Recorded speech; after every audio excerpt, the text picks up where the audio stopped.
Bom, boa noite, pessoal. Graça e paz. Sejam bem-vindos para mais uma aula dos investigadores da Bíblia, nossos encontros semanais de exposição das Escrituras. Nós que estamos estudando o Evangelho de Mateus e hoje com a exposição do capítulo 23. É um capítulo muito importante dentro da narrativa desse Evangelho, porque desde semana passada, em nosso encontro, a gente está estudando os principais embates entre Jesus e os escribas e fariseus e saduceus, os grupos da filosofia judaica presente no primeiro século da era cristã. E na aula de hoje, esse debate vai chegar no ápice com as grandes denúncias de Jesus contra o farisaísmo de sua época. Então, você que nos acompanha pelo Zoom, você que nos assiste pelo YouTube, sejam bem-vindos, fiquem à vontade para participar da aula com comentários. Você que nos assiste pelo YouTube, deixando seu like, seu comentário, nos procurando através do nosso Instagram, o link segue na descrição do vídeo, como sempre. E também, se você almejar fazer parte do nosso grupo de estudo semanal, também pode estar ingressando em nossas reuniões no Zoom, basta fazer parte de nosso grupo no Telegram e você vai receber semanalmente o link para as aulas.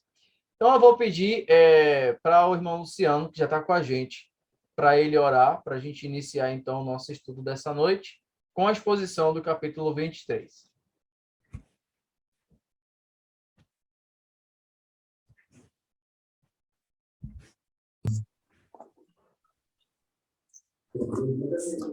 Senhor Deus de amor, Deus de poder, Deus de misericórdia, Pai amado, em nome do Teu Filho amado Jesus Cristo, nós queremos te agradecer por esse momento, estar aqui reunidos e unidos, meu Deus, para, meu Deus, aprender da Tua palavra, que nós possamos guardar a Tua palavra em nossos corações.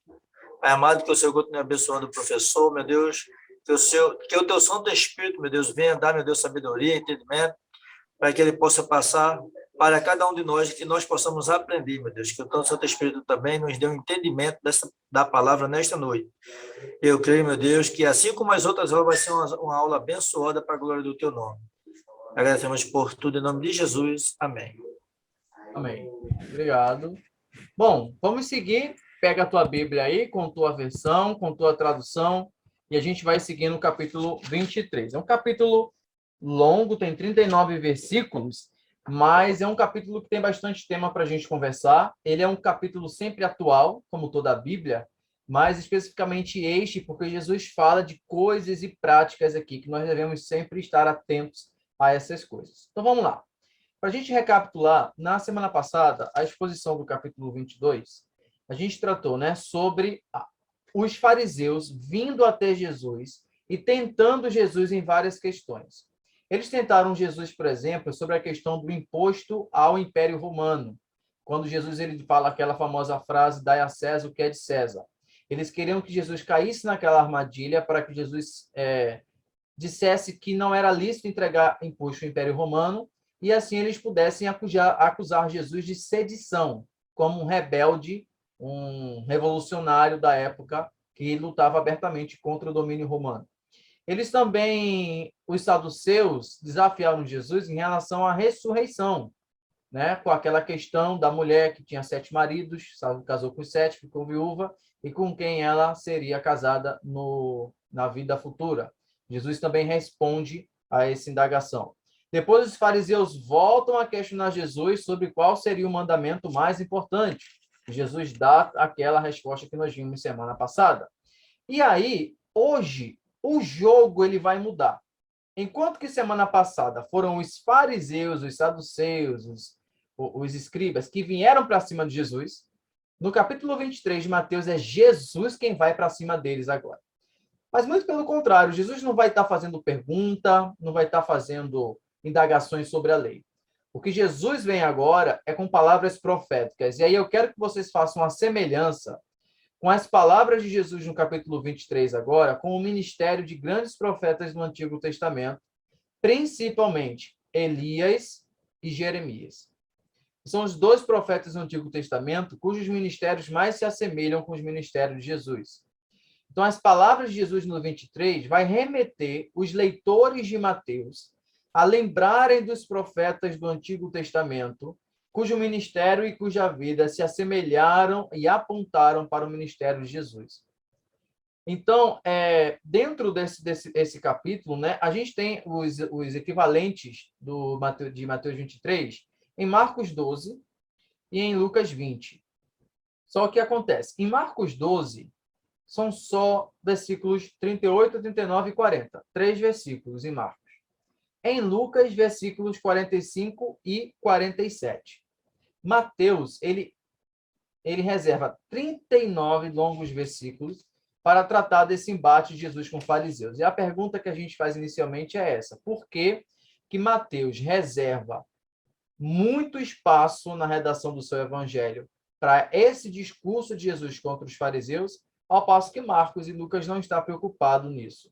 A resposta é o seguinte: o público de Mateus. O público de Mateus é o público judeu. São os judeus que ainda não se converteram, que não ouviram falar de Jesus e não sabem quem é Jesus. Os judeus espalhados em todo o império, em todo o mundo.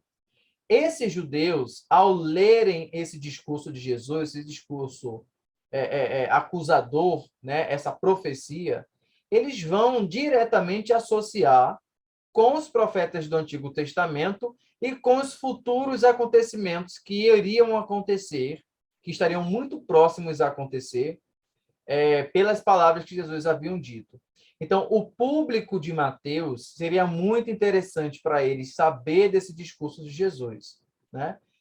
Marcos e Lucas, por outro lado, não colocam esse discurso porque o público para o qual eles se dirigem é um outro objetivo, é uma outra visão, é uma outra análise que eles querem fazer, por isso que eles não reservam essa atenção toda, tá? Então, tá aí, né, mais um exemplo do porquê que a gente estuda cada evangelho separado.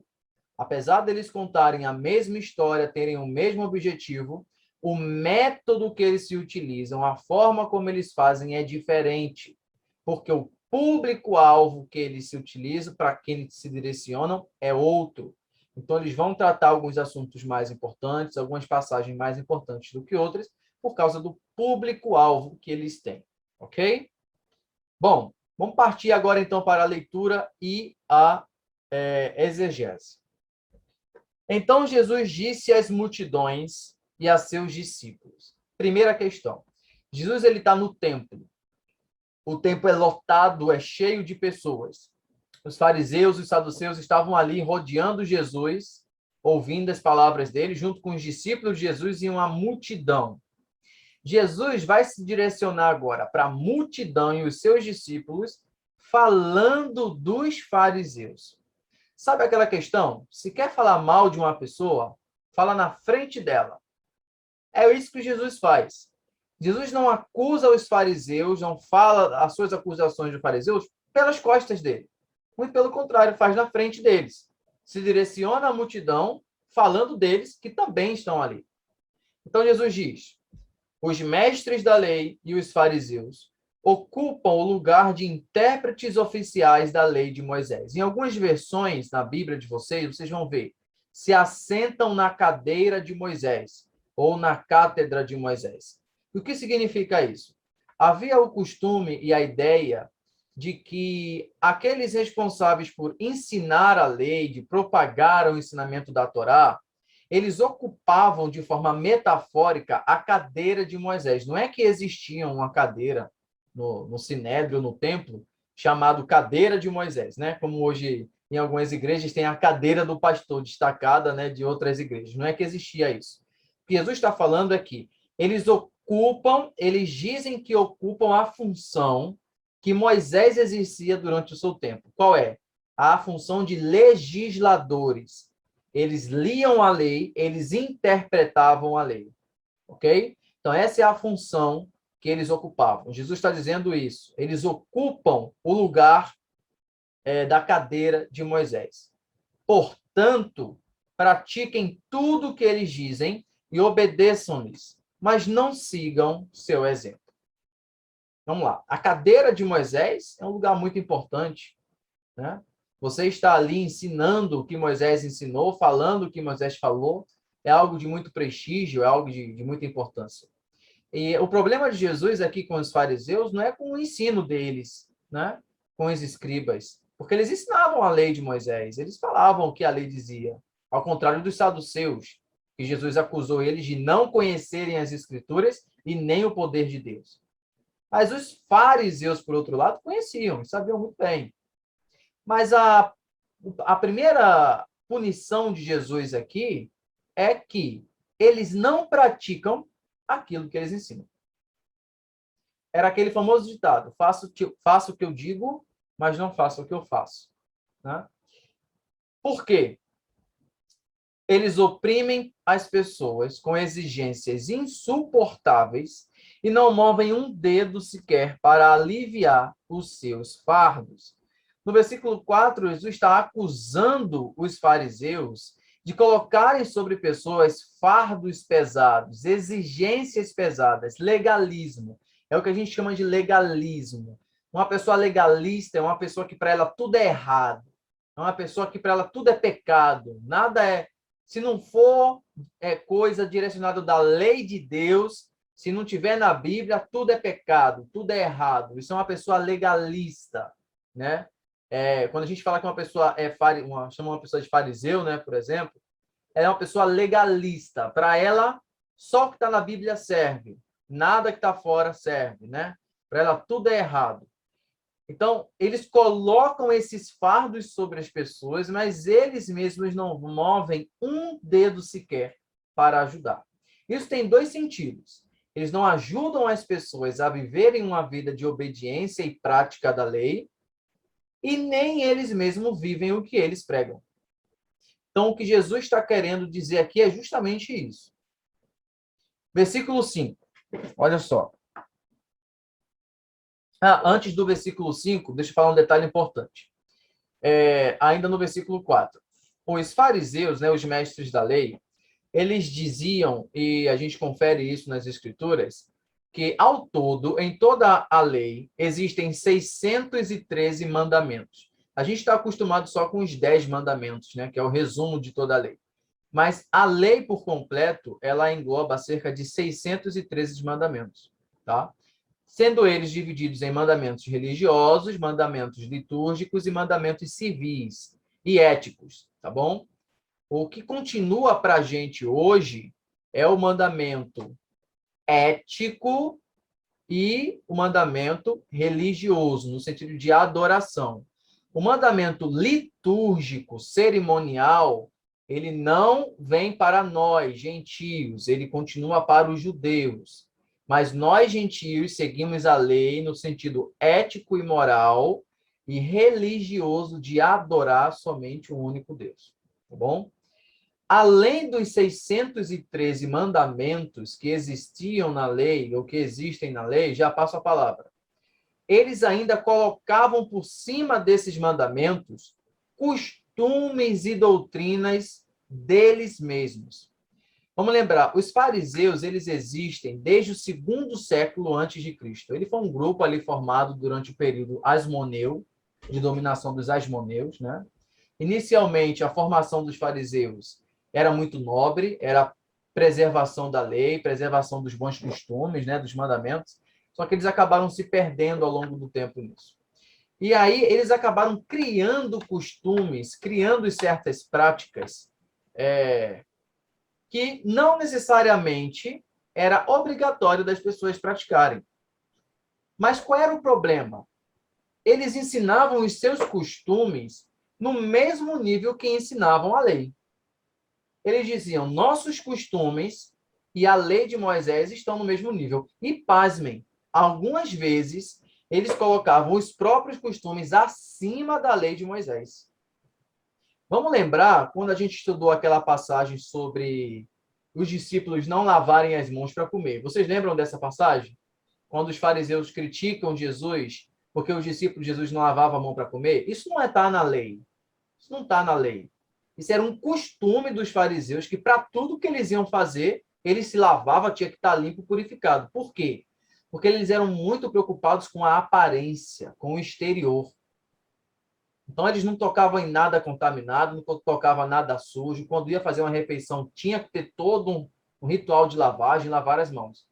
E aí eles chegaram para Jesus e perguntaram, por que seus discípulos não lavam a mão para comer, como diz a tradição?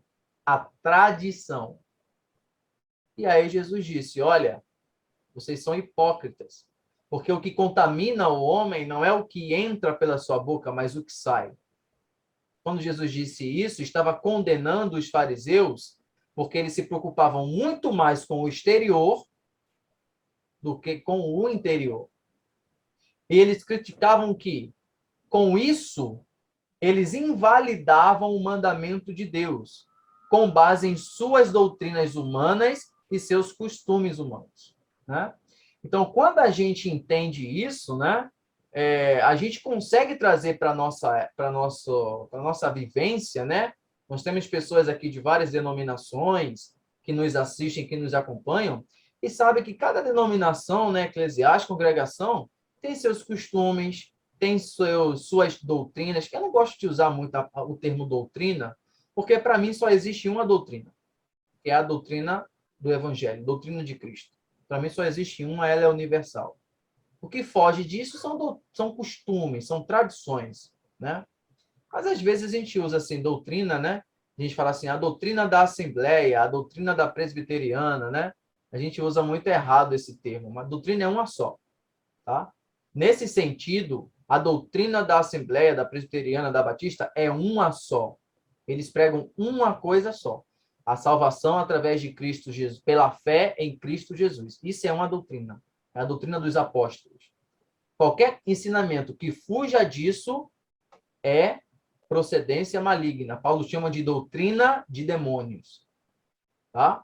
Mas os costumes, eles são locais, os costumes, eles são culturais, os costumes devem ser respeitados, os costumes devem ser obedecidos, mas os costumes nunca podem estar acima da doutrina. O costume nunca pode servir para dividir os membros, para dividir os cristãos. O costume nunca pode ser motivo de dissensão, de divisão, de contenda. Senão ele deixa de ter um objetivo nobre para ter um objetivo diabólico, né? Porque a gente sabe que se tem uma coisa que Deus abomina, é a contenda entre os irmãos, né? Isso tem procedência maligna. E então a gente vê, quando a gente coloca costumes, tradições acima do mandamento de Deus, nós estamos agindo da mesma forma como os fariseus estavam agindo na época de Cristo. Luciano, tu quer a palavra, né? Não, eu queria perguntar, às vezes, a sua internet aí trava, aí você fica falando, mas Bom, então, prosseguindo no versículo 5, né? Tudo que fazem é para se exibir. Tudo que eles fazem é para aparecer. Usam nos braços filactérios mais largos que de costume e vestem mantos com franjas mais longas. Gostam de sentar-se à cabeceira da mesa dos banquetes e de ocupar os lugares de honra nas sinagogas. Gostam de receber saudações respeitosas enquanto andam pelas praças e de serem chamados de rabi. Vamos lá. 3 condenações que Jesus faz contra eles. Veja, tudo ligado com aparência, com status. O status quo, como é importante a aparência, né? Tudo que eles fazem para atrair elogios, para atrair louvor. É a questão do antropocentrismo, o homem no centro, o homem como a atenção. O que eles não buscavam entregar a glória a Deus. O negócio deles não era dar a glória a Deus, era trazer glória para si, receber louvor, receber elogios. E aí, no versículo 5, vocês têm aí uma palavra na Bíblia de vocês que é filactério, né? Eles usam filactérios mais largos do que de costume e vestem mantos com franjas mais longas. Vamos lá. O que é um filactério? Na Bíblia de vocês tem essa palavra aí, filactério, no versículo 5. O que é um filactério? Mostrar para O meu tem. Mostrar para vocês o que é um filactério.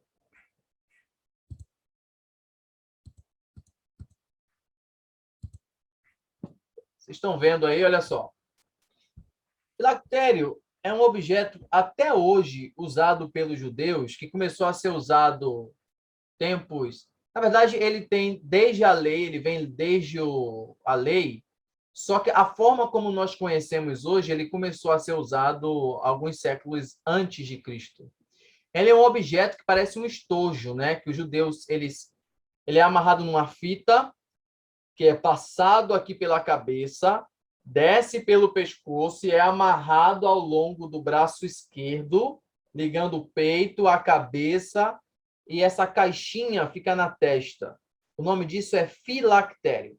É uma caixinha onde dentro dessa caixinha os judeus eles guardam cópias escritas da lei de Moisés. Não a lei toda, evidentemente, mas alguns trechos da lei que eles consideram mais importantes.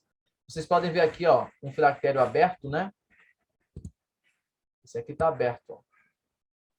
E os rolinhos da lei enrolados aqui, ó, dentro deles, né? E por que que eles colocavam amarrados no braço esquerdo? Porque o braço esquerdo está próximo do coração. Com isso, o que que eles estavam querendo dizer? Eles estavam levando a lei não só na consciência, mas também no coração. Sabe aquele mandamento? Amarás o Senhor teu Deus com todo o teu entendimento e com toda a tua vontade, ok? Mente e coração. É um objeto que ele personifica isso, né? Um filactério. Ele mostra isso. Mas o que Jesus estava querendo dizer aqui é que não interessa usar um filactério com uma fita de 3 metros de largura se você não guardar a lei e os mandamentos em seu coração e, de fato, praticá-los. Então, eles usavam filactérios longos, fitas longas, né? Aquele objeto ali em destaque, mas a vida deles não mostrava, de fato, que aquilo era para eles. No versículo 6, Jesus critica que eles gostavam de se assentar na cabeceira da mesa, ou seja, o lugar mais importante. Em qualquer lugar que um fariseu ia, ele sentava logo na ponta da mesa, que era o lugar de destaque. Galera, isso aqui é até um código ético, né, para a gente hoje, não precisa nem ser crente. Quando você é convidado para comer em algum lugar, né, alguém chama você, nunca sente nas posições de destaque, né? Nunca procura, porque tem muita gente que eu já vi história de gente que paga cada mico, cada vergonha que passa, senta num lugar que não era para sentar, depois vem a pessoa e convida ela para sair, né? É muito melhor sentar no lugar que não é de destaque e depois receber o convite, né? Não, sente-se aqui nesse lugar, você é convite, é convidado e tal, do que você for pedir para sair, né? Então veja só que é até uma situação de educação, né? De ética. Espero que isso nunca tenha acontecido com vocês, pessoal, tá? Comigo nunca aconteceu, então não sei com vocês. Eles gostam de receber saudações respeitosas, né? Eles gostam de serem chamados de rabi. Rabi significa mestre, tá? E aí vem a exigência de Jesus no versículo 8. Não deixem que pessoas alguma os chamem de rabi, pois vocês têm somente um mestre, e todos vocês são irmãos. O que Jesus está ensinando aqui? Não importa quem vocês sejam, vocês são todos iguais. O pastor, o diácono, o faxineiro, vocês são todos irmãos, são todos iguais. Não tem maior, não tem menor. Vocês ocupam posições diferentes, mas são todos iguais no reino de Deus. Então, vocês não são rabinos um do outro. Vocês só têm um rabi, que sou eu. Eu sou o único mestre de vocês. Jesus dizendo isso. E aí ele continua. Não se dirijam a pessoa alguma aqui na terra como pai, pois somente Deus no céu é seu pai. Jesus não está abolindo aqui a figura paterna, tá, pessoal? A questão do nosso pai biológico, adotivo, né? Não chamamos de pai. Mas ele está dizendo que nós não devemos atribuir a ninguém um atributo que somente pertence a Deus, o de nosso Pai, nosso Criador, que tem domínio e poder sobre nós. Não deixem que pessoa alguma os chame de mestre, pois vocês têm somente o mestre, o Cristo. Então, nem chame e nem seja chamado. Não bajule e nem aceite ser bajulado. Vocês já conheceram aquele tipo de pessoa que adora bajular os outros, né? A gente chama de puxar o saco dos outros, e adora também quando os outros bajulam ele, né? Então é isso que Jesus está dizendo aqui. Muito cuidado com isso. O mais importante entre vocês deve ser servo dos outros, pois os que se exaltam serão humilhados e os que se humilham serão exaltados. Aqui está um dos versículos mais importantes e conhecidos dos evangelhos, né? Os humilhados serão exaltados, né? Então, isso é muito importante. Isso é um estilo de vida, não buscar louvor, não buscar elogios, não buscar láureas aqui na terra, né? Mas sim atribuir as coisas a Deus, porque ele exalta os humilhados e abate os abatidos. A gente vê isso desde a história do início da criação, como ele faz isso com as pessoas, com grandes figuras, com muitos.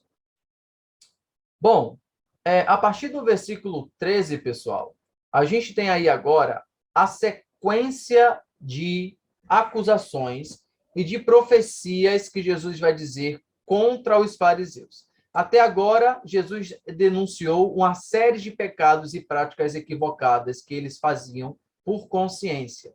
Do versículo 13 em diante, a gente vai ver agora Jesus falando os 7 ais. Os 7 ais, ou as 7 aflições. É semelhante aos escritos do Antigo Testamento e o livro de Apocalipse, quando a gente tem, por exemplo, as 7 taças da fúria de Deus. Esses 7 ais, né, e Jesus faz isso de forma proposital, o número 7, porque o número 7 é o número da perfeição, da plenitude, ele fala de modo completo e definitivo que Deus vai dar cabo e vai terminar com toda a prepotência, com toda a arrogância daquela geração e dos erros que eles praticavam. Então, o que a gente vai ver agora, a partir de agora, são esses 7 acusações, as 7 profecias de Jesus contra os fariseus e escribas de seu tempo. Mas antes da gente prosseguir no versículo 13, eu gostaria de saber se alguém tem algum comentário sobre esses versículos que a gente leu até agora, alguma dúvida que queira tirar. Vocês podem ficar à vontade aí. Comentar. Boa noite, todo mundo. A paz a todos. Eu só ia comentar que quando eu estava lendo, né, os versículos do capítulo 23, é uma lição não só para os fariseus, no caso, né? Que se a gente for olhar para a gente mesmo, a gente ensina coisas que a gente não faz. Então, assim, a gente faz uma autoanálise. A gente olha muito com esse olhar de julgar para os fariseus daquela época, mas hoje em dia a gente faz muitas coisas que, tipo, a gente fala que está levando as leis, que pratica, mas que a gente realmente não faz. As pessoas na nossa igreja, ao nosso redor, para praticarem e a gente não faz. Então, assim, eu achei muito interessante. Sim, isso é uma atenção, né? Um cuidado que todo crente deve ter. Principalmente crente, né? A gente fala como ser humano, né? Não é certo fazer isso como ser humano, mas principalmente nós. Porque se nós dizemos que vivemos uma vida diferente da do mundo, contra as práticas do mundo, pregando contra o mundo, né? E vivendo como o mundo, então, né? Quem nunca ouviu, né, algumas pessoas dizendo: ah, ser crente que nem fulano é melhor nem ser crente. Ah, se for para ser crente desse jeito, é melhor ficar no mundo. Então, você não tem vergonha maior para um crente do que ouvir um negócio desse, né? Eu falo, crente como você é melhor não ser. Então, você vê, né? De fato, uma pessoa que ouve um negócio desse, para começar, nem é crente, né? Ela se denomina crente, né? Ela pode ser crente em outra coisa, mas não em Deus, no Deus verdadeiro. Então, é uma atenção, né? Esse texto, né? Quando os leitores de Mateus estão lendo e ouvindo esse texto, eles não só lembram dos fariseus de sua época, como aqueles que ainda fazem oposição a eles, né? Ao longo da história, mas é um alerta também para eles mesmos não se comportarem como os fariseus. Então, agora, versículo 13, a sequência dos ais. Em algumas traduções vai aparecer a seguinte frase: ai de vós, escribas e fariseus. A NVT, ela traduz da seguinte maneira: que aflição vos espera, mestres da lei e fariseus. Esse é o primeiro ai.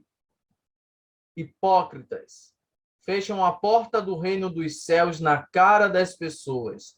Vocês mesmos não entram e não permitem que os outros entrem. A primeira acusação de Jesus é que os fariseus são responsáveis por impedir as pessoas de acessarem o reino de Deus. De que maneira alguém pode impedir a outra pessoa de acessar o reino de Deus? Será que a gente tem poder sobre a salvação do outro? Não é isso que Jesus está querendo dizer.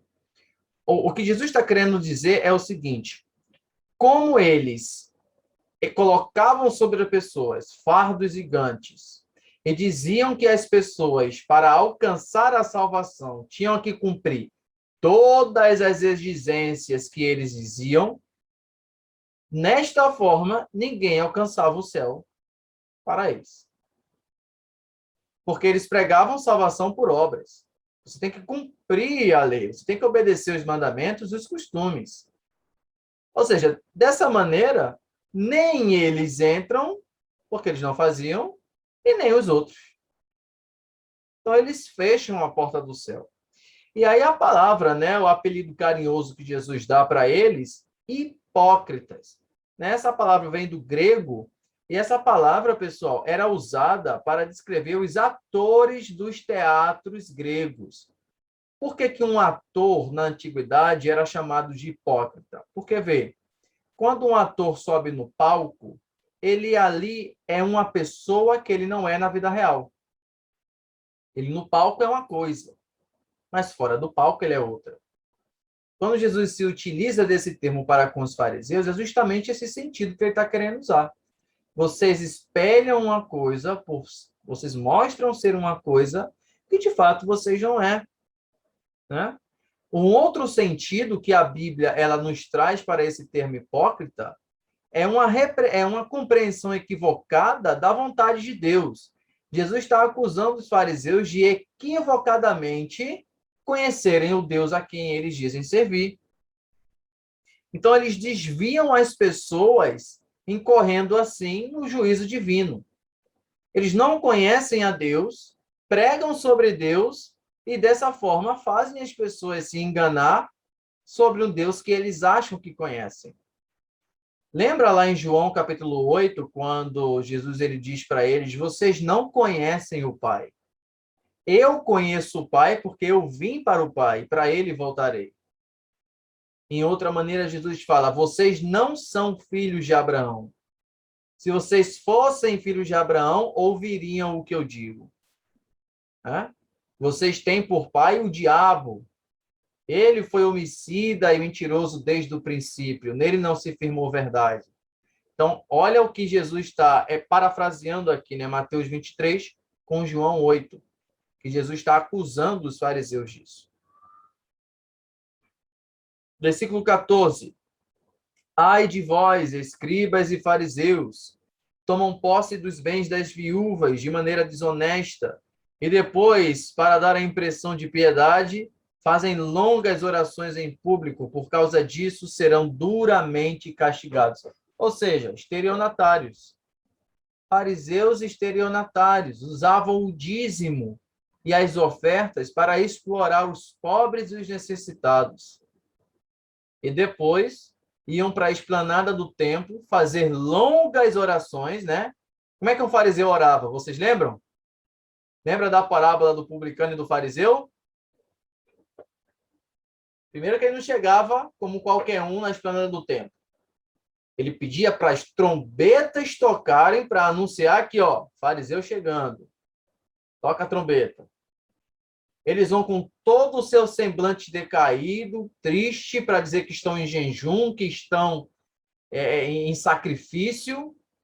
Fazem longas orações com os braços estendidos e em voz alta para que todos ouçam o que eles estão dizendo. E na sua oração, né, quando Jesus ele diz, né, Pai, muito obrigado, porque eu não sou publicano, porque eu obedeço à lei, porque eu conheço os mandamentos, porque eu sou. Eles diziam mais eu sou do que o próprio eu sou. E aí, por outro lado, né, o publicano, ele não tem nem força para levantar os olhos, levantar a palavra para Deus, de tão pecador que ele é. Que aflição os espera, mestres da lei e fariseus, hipócritas. Atravessam terra e mar para converter alguém e depois o tornam um filho do inferno, 2 vezes pior que vocês. Esse converter alguém que Jesus está dizendo aqui no versículo 15 é o ato de levar uma pessoa à conversão ao judaísmo. Eles queriam converter as pessoas ao judaísmo, né? O que a gente chama de judeu prosélito. É aquele que não é judeu de nascimento, mas ele se converte ao judaísmo. Mas a que judaísmo eles se convertiam? A um judaísmo deturpado, a um judaísmo farisaico, um judaísmo cheio de fermento, cheio de joio, semelhante aos evangelhos que nós temos hoje no século XXI, em que muitas pessoas acham que são convertidas e não são, acham que conhecem a Cristo e não conhecem, acham que têm um bom relacionamento com Deus e não têm, porque o Jesus que é apresentado a elas, o evangelho que é apresentado a elas, não é o verdadeiro evangelho, não é a verdadeira palavra de Deus. Desta forma, eles não convertem as pessoas em filhos de Deus, eles convertem as pessoas em filhos do inferno. Como da mesma forma que eles são, eles convertem essas pessoas 2 vezes pior do que vocês. Ou seja, os discípulos de vocês, fariseus, são 2 vezes pior do que vocês. Porque eles recebem toda a carga de ensinamento que vocês dão para eles. Que aflição os espera, guias cegos. Vocês dizem não haver importância se alguém jura pelo templo de Deus, mas se jurar pelo ouro do templo, será obrigado a cumprir o juramento. Tolos cegos. O que é mais importante? O ouro ou o templo, que torna o ouro sagrado? Dizem também que não haver importância se alguém jurar pelo altar, mas se jurar pelas ofertas sobre o altar, será obrigado a cumprir o juramento. Cegos. O que é mais importante? A oferta sobre o altar ou o altar que torna a oferta sagrada? Quando juram pelo altar, juram por ele e tudo que ele representa.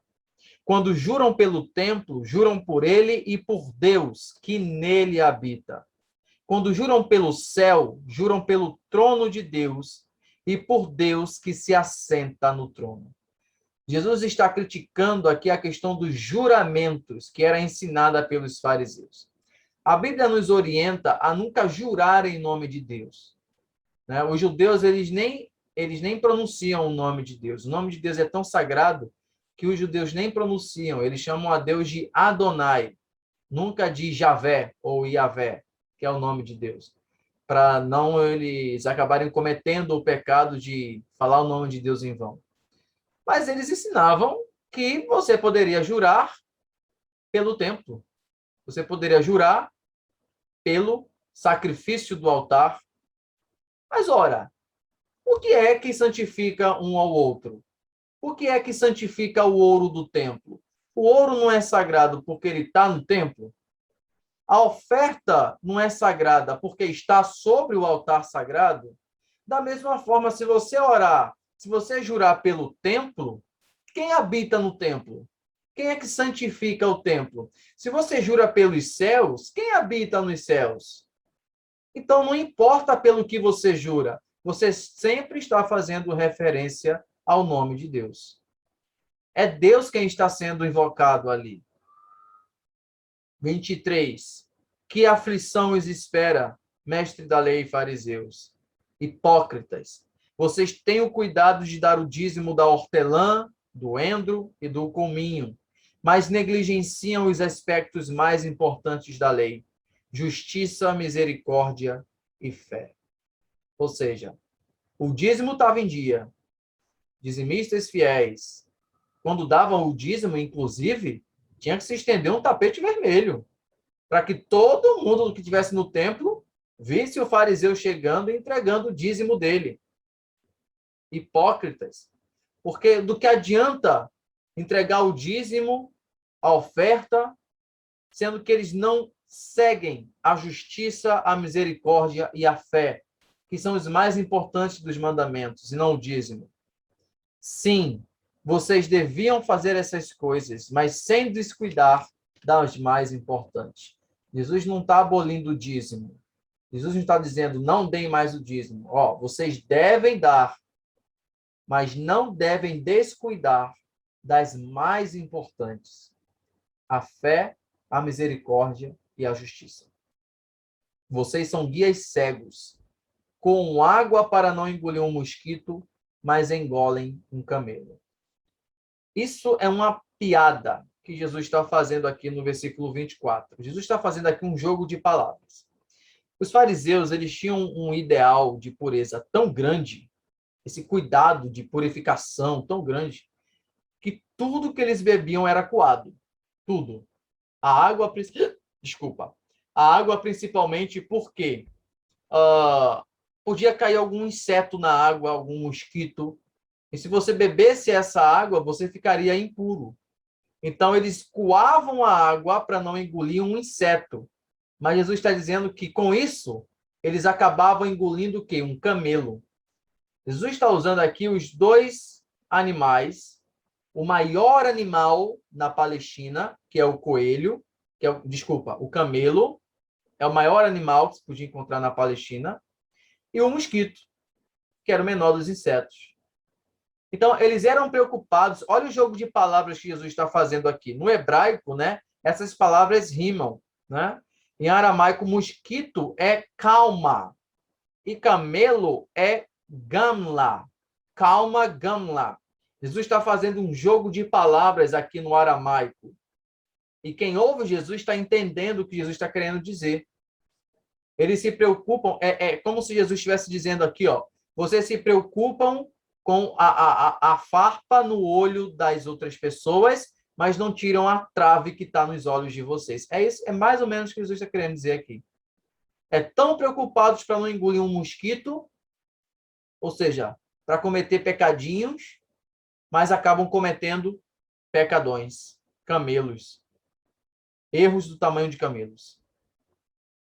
Ai de vós, escribas e fariseus, tenham cuidado de limpar a parte exterior do corpo e do prato, enquanto o interior está imundo, cheio de ganância e falta de domínio próprio. Fariseus cegos, lavem primeiro o interior do copo e do prato, e o exterior também ficará limpo. Ou seja, está falando novamente sobre a questão cerimonial da pureza. Ai de vós, escribas e fariseus, vocês são como túmulos pintados de branco. Em algumas versões, sepulcros caiados. O que é um sepulcro caiado? Bonito por fora, mas cheio de ossos e de toda espécie de impureza por dentro. Por fora parecem justos, mas por dentro seu coração está cheio de hipocrisia e de maldade. Essa expressão sepulcro caiado é mais ou menos isso aqui. Isso é um sepulcro caiado. Adornado, polido, bonito a lápide, mas o interior desse sepulcro, como é que está? Com certeza, não como o exterior. Quando Jesus está chamando eles de sepulcro caiado, Jesus também está querendo dizer que eles são mortos espiritualmente. O espírito deles está morto, eles são mortos espiritualmente. Eles por fora parecem que estão vivos, bonitos, perfeitos, mas o seu interior é cheio de morte. Que aflição os espera, mestres da lei e fariseus hipócritas? Vocês constroem túmulos para os profetas, enfeitam os monumentos dos justos e depois dizem: se tivéssemos vivido no tempo de nossos antepassados, não teríamos participado do derramamento de sangue dos profetas. Se eu vivesse na época de Jeremias, eu não tinha participado das vezes que Jeremias foi apedrejado, jogado no poço. Ah, se eu vivesse na época de Elias, eu ia ajudar tanto Elias contra Jezabel, contra Acabe. Ah, se eu vivesse na época de Isaías, eu ia ser um apoiador de Isaías e de seu ministério. Hipócritas. Ao dizer isso, vocês dão testemunhos contra si mesmos, pois, de fato, vocês são descendentes dos que assassinaram os profetas. Não é descendente físico que Jesus está dizendo aqui, mas descendente espiritual. Vocês são da mesma laia, da mesma raça, daqueles que mataram e martirizaram os profetas que eu enviei na época do Antigo Testamento. Vão e terminem o que os seus antepassados começaram. E olha o que Jesus está chamando, olha como essa palavra é forte agora, que Jesus está dizendo. Vão, terminem o que os antepassados de vocês começaram. Terminem a obra de vocês. A maldade, a perseguição, a ira. Jesus está, de certa forma, dizendo que façam comigo o que os antepassados de vocês fizeram com os meus profetas no Antigo Testamento. Terminem a obra de vocês. Porque para isso vocês nasceram, para isso vocês vivem. E vocês vão morrer nessa prática. 33. Serpentes, raça de víboras, como escaparão do julgamento do inferno? Isso é uma pergunta retórica que Jesus está dizendo aqui. Como vocês vão escapar do julgamento do inferno? Não tem como. Eles não têm mais salvação. Jesus aqui está selando por definitivo o destino dessa geração, o destino desse povo. Eles, de fato, já estão condenados. Por isso eu lhes envio profetas, homens sábios e mestres da lei. Vocês crucificarão alguns e açoitarão outros nas sinagogas, perseguindo-os de cidade em cidade. Jesus já está profetizando o que vai acontecer com seus discípulos. Como resultado, serão responsabilizados pelos assassinatos de todos os justos de todos os tempos, desde o sangue de Abel, o assassinato de Abel, até o assassinato de Zacarias, filho de Baraquias, que vocês assassinaram no templo entre o santuário e o altar. Olha o peso. Vocês não só são responsáveis pelo sangue da sua geração, mas o sangue de todo justo e inocente, desde Abel, o primeiro mártir do Antigo Testamento, até Zacarias, o último mártir do Antigo Testamento. Esse Zacarias aqui, galera, não é o Zacarias do livro de Zacarias, tá?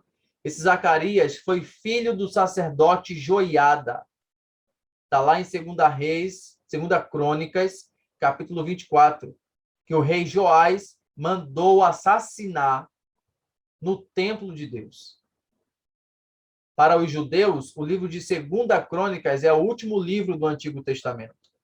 Então, quando Jesus está dizendo que vocês serão culpados pelo sangue de Abel a Zacarias, Jesus está dizendo que desde o Gênesis, que é o primeiro livro, até 2 Crônicas, que é o último livro do Antigo Testamento na Bíblia hebraica, tá? Pela ordem cronológica, Jesus está dizendo isso, vocês vão ser culpados do sangue inocente.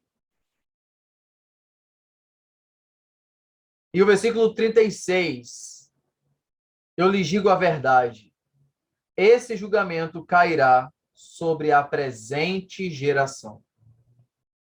Ou seja, essa geração não vai passar sem que eu cumpra todos os ais, todas as profecias que eu acabei de dizer contra vocês. E de fato, menos de 40 anos depois, olha só, 40 anos depois, aquela mesma geração presenciou o exército romano invadindo a cidade de Jerusalém, destruindo o templo, assassinando o povo judeu e botando fogo em toda a construção. Aquela geração que ouviu as palavras de Jesus recebeu o juízo no seu próprio tempo. Quando Jesus diz, não passará essa geração sem que essas coisas aconteçam, é sobre isso que ele está falando, o juízo, o julgamento. Olha como se assemelha ao ministério de Jeremias. Jeremias dizia, vem os babilônicos, vai levar vocês como cativo, vai levar vocês como escravo, vai matar vocês. Pouco tempo depois, chegou Nabucodonosor. 40 anos depois que Jesus morreu, aproximadamente, vem os romanos e destroem o templo, cumprindo com exatidão. Agora você imagina o público de Mateus. Mateus está escrevendo o seu evangelho lá pelos anos 70, a época da guerra, lendo o evangelho de Mateus e lembrando da profecia de Jesus e o que está acontecendo lá em Jerusalém agora. Olha como isso é próximo, como isso é profundo. E aí, para a gente finalizar, a gente tem o lamento de Jesus por Jerusalém. Versículos 37 ao 39. Jerusalém, Jerusalém, cidade que mata profetas e apedreja os mensageiros de Deus. Quantas vezes eu quis juntar seus filhos como a galinha protege os pintinhos sobre as asas, mas você não quis. E agora sua casa ficará deserta, pois eu lhes digo, você nunca mais me verá, até que diga, bendito é o que vem, em nome do Senhor. Com essas palavras, Jesus termina seu ministério em Jerusalém. É o último discurso aberto de Jesus para os habitantes de Jerusalém, os fariseus e os membros do sacerdócio no templo. É assim que ele termina. Eu vou voltar e vocês vão me ver com a minha volta gloriosa. Não me verão mais, só me verão agora quando disserem, bendito é o que vem, em nome do Senhor. Ele está se referindo à sua segunda vinda gloriosa, em que os judeus olharão para aqueles que crucificaram e lembrarão e reconhecerão que ele é o Filho de Deus, o Messias aguardado. Então, esse louvor de Jesus, esse clamor de Jesus, esse lamento por Jerusalém, ele resume toda a história de Deus com seu povo, desde o Antigo Testamento até o Novo Testamento. Quantas vezes, quantas oportunidades, quantas chances Deus deu ao povo de Israel para que eles se arrependessem dos seus pecados, voltassem atrás, mas eles não quiseram. Permaneceram em seus corações endurecidos, em seus pecados, em suas práticas. O que isso nos ensina? Isso nos ensina sobre a depravação total. O homem, quando está totalmente entregue ao pecado, totalmente entregue à incredulidade, ao modo que ele se nega a reconhecer a Deus. Olha, isso é tão real. Você imagina, às vezes as pessoas ficam dizendo, né? Se Jesus viesse hoje à Terra, tudo seria diferente. Irmãos, vejam só. Aquela geração viram coisas grandiosas, viram coisas que você que nos acompanha, nunca viu. Eles viram o sobrenatural de Deus na Terra. Eles viram literalmente os céus abertos e os anjos descendo e subindo, no sentido de que os milagres de Deus, as maravilhas de Deus estavam ali acontecendo. Eles viram, mas não creram. Escolheram não crer. Escolheram não acreditar, em continuar na sua incredulidade. Eu pergunto a vocês, o que mais Deus poderia fazer para que eles crescem? Quando eles dizem, Senhor, nos dá um sinal que você é o Messias, que você é o Filho de Deus. Rapaz, que sinal mais vocês querem? Eu não vou dar sinal nenhum a vocês. O único sinal que vocês vão ter é o sinal do profeta Jonas. É o que a gente já estudou no capítulo 12 de Mateus. Não importa, não adianta. Quando a gente lê Apocalipse, já dando um spoiler aqui de Apocalipse, a gente vê lá que João está dizendo que durante o milênio, Jesus ele vai reinar por 1000 anos. Eu não vou discutir aqui com vocês se o milênio é literal, se é metafórico, não é o interessante agora. Mas que depois do milênio, Satanás é solto E ele volta a corromper aqueles que habitam na terra. Agora você vê, mesmo depois de Cristo reinando em poder e glória, ainda existem aqueles que vão ser corrompidos pela pregação de Satanás. Isso significa que eles jamais aceitariam a Deus. Eles jamais mudariam. Mesmo que eles habitassem com Cristo reinando na terra, eles para sempre permaneceriam como são. Pecadores, depravados, sempre prosseguindo o caminho da rebelião contra Deus. Então isso é muito real, isso é muito forte, tá? E nós louvamos a Deus, que tem nos dado graça, tem nos dado sabedoria, tem nos dado fé para crermos, mesmo não vendo, mesmo não conhecendo, mesmo como que por um reflexo embaçado, nós acreditamos que o sobrenatural de Deus é presente em nossa vida. E de que, de fato, nós vivemos o evangelho que Cristo deixou para nós. Então, irmãos, nós finalizamos a exposição do capítulo 23 do Evangelho de Mateus. É um capítulo longo, tem bastante assunto, tem bastante coisa, mas espero que vocês tenham sido edificados, que nós tenhamos sido edificados, que possamos sempre meditar nesse capítulo, meditar nessas palavras. Eu não sei se alguém quer fazer algum comentário antes de nós concluirmos a aula. Bom, vou falar para vocês aqui algumas informações para você que nos acompanha pelo YouTube, pelo Zoom e pelo Instagram. Nos meses de setembro e outubro, agosto e setembro, nós teremos uma sequência de lives com o professor Hélio, da página Identidade Cristã, todas as quintas-feiras, às 19 horas, sobre o livro de Eclesiastes. Aqui na nossa playlist no YouTube, você tem 2 podcasts de nossas aulas sobre o livro de Eclesiastes, mas lá no Instagram, a partir de quinta-feira agora, dia 5, você vai ter uma oportunidade de estudar novamente o livro de Eclesiastes conosco através do Instagram. Então, toda quinta-feira de agosto e setembro, eu vou estar junto com o professor Hélio, e nós dois juntos vamos expor o livro de Eclesiastes de Salomão. É um livro espetacular, é um livro poético fabuloso, muito importante para os nossos dias, trata de assuntos essenciais para a nossa vida. Então, a partir de quinta-feira agora, a gente vai estar no Instagram fazendo essa live. No Instagram também a gente vai anunciar próximos sorteios, então nos acompanha também. Nós voltamos aí com as lives no Instagram. E semana que vem começa a exposição do capítulo 24 de Mateus. A gente está seguindo já para a reta final. As próximas aulas, o capítulo 24 e 25, nós também vamos contar aqui com a presença do professor Hélio, que junto conosco vai nos ajudar a entender um pouco sobre a escatologia do livro de Mateus. Então, a partir de semana que vem, o professor Hélio está com a gente nas terças-feiras para a gente falar sobre o fim dos tempos, o Apocalipse, a escatologia no livro de Mateus.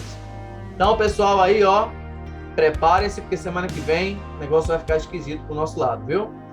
Capítulo 24 e depois 25 de Mateus. Então, quinta-feira agora, live no Instagram, 19 horas. Terça-feira que vem, capítulo 24 de Mateus. Você nos acompanha aqui pelo YouTube, vídeo toda quarta-feira, ok? Então, nós vamos orar, agradecer a Deus por essa oportunidade e despedir em paz. Deus, muito obrigado por mais uma chance e oportunidade que você nos concede de aprendermos e entendermos mais de Tua palavra. Nos ajuda a ser não só ouvintes, mas praticantes dela, para que possamos Te conhecer mais e mais, ó Deus. Nos ajuda a alcançar o maior número de pessoas, aqueles a qual o Senhor separou para que Teu Evangelho chegue com transformação e com renovação. Abençoa nosso projeto, nossa vida em todas as áreas. Eu te peço em nome de Cristo Jesus, nosso Deus, Senhor e Salvador. Amém.